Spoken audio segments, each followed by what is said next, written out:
देख रहे हैं welcome to Haldwani news channel UK के माध्यम से। इस समय सौभाग्य प्राप्त हुआ है नगर निगम के मेयर साहब से। मेयर साहब, 2024 की क्या तैयारियां चली, और अभी जो राम मंदिर की भी चर्चा चल रही है उधर, तो क्या तैयारियां हैं, आगे एमपी चुनाव है, कैसा क्या रहेगा? देखिए, श्री राम मंदिर का मूर्ति स्थापना, रामलला की मूर्ति स्थापना 22 तारीख को होना तय है।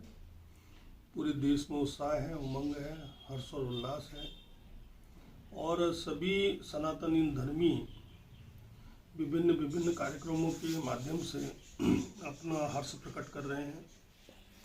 और 22 तारीख जो कि एक बहुत बड़ा अवसर है, बहुत बड़ा दिन है सनातनियों के लिए।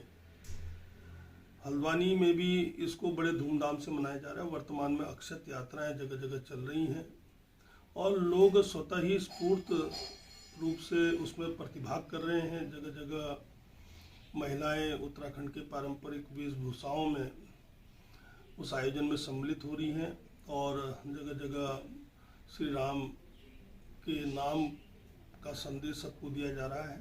तो ये भव्य दिव्य कार्यक्रम है। सनातनियों को यह अवसर प्राप्त कई 100 वर्षों के बाद हुआ है और इसके लिए भाजपा नीति की केंद्र की सरकार भी एक बहुत बड़ा उसका इसमें योगदान है। माननीय मोदी जी का योगदान है और माननीय सभी प्रतिनिधियों का योगदान है।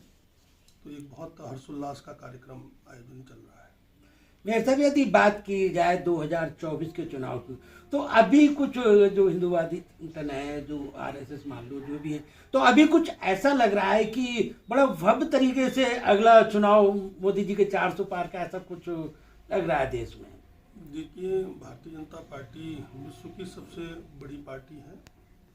उसके समस्त अनुषांगिक संगठन, मातृ संगठन और देश का आमजन यह जान चुका है कि भाजपा नीति की सरकार ही, चाहे वो प्रदेश में हो, केंद्र में हो, वही लोक कल्याणकारी योजनाओं को सही तरीके से लोगों तक पहुंचाती है, जन जन तक पहुंचाती है।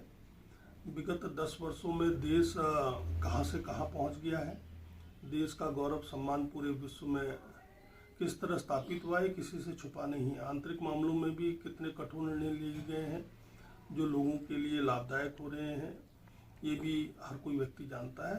तो जो नारा है 400 का पार, वो हमारे जो वरिष्ठ जनों ने दिया है और मैं समझता हूँ कि वरिष्ठ जनों द्वारा दिया गया संदेश, नारा, वो अपना मूर्त रूप लेगा और निश्चित रूप से आगामी 2024 के लोकसभा चुनाव में भारतीय जनता पार्टी 400 पार अवश्य करेगी और एक मजबूत सरकार बनाएगी।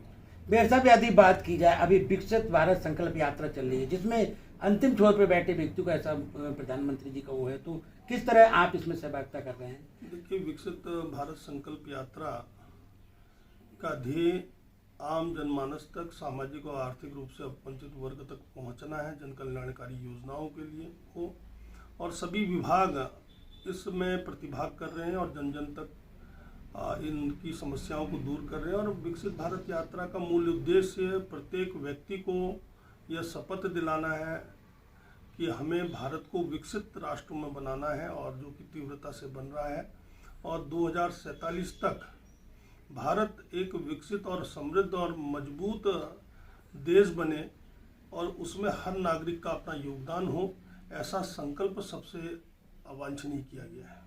मेरे साहब, यदि बात की जाए, 10 साल आपने बड़ा अच्छे कार्यकाल बीता है और नगर निगम या नगर पालिका को उस कंडीशन में थी कि वहाँ पर सैलरी भी लोगों को नहीं मिल रही थी, आपने उस ऊंचाई पर पहुँचाया 10 साल में, तो अगले क्या है, क्या रहेगा? देखिए, व्यक्तिगत मेरे नहीं, सभी के प्रयासों से, केंद्र सरकार के आशीर्वाद से, युवा मुख्यमंत्री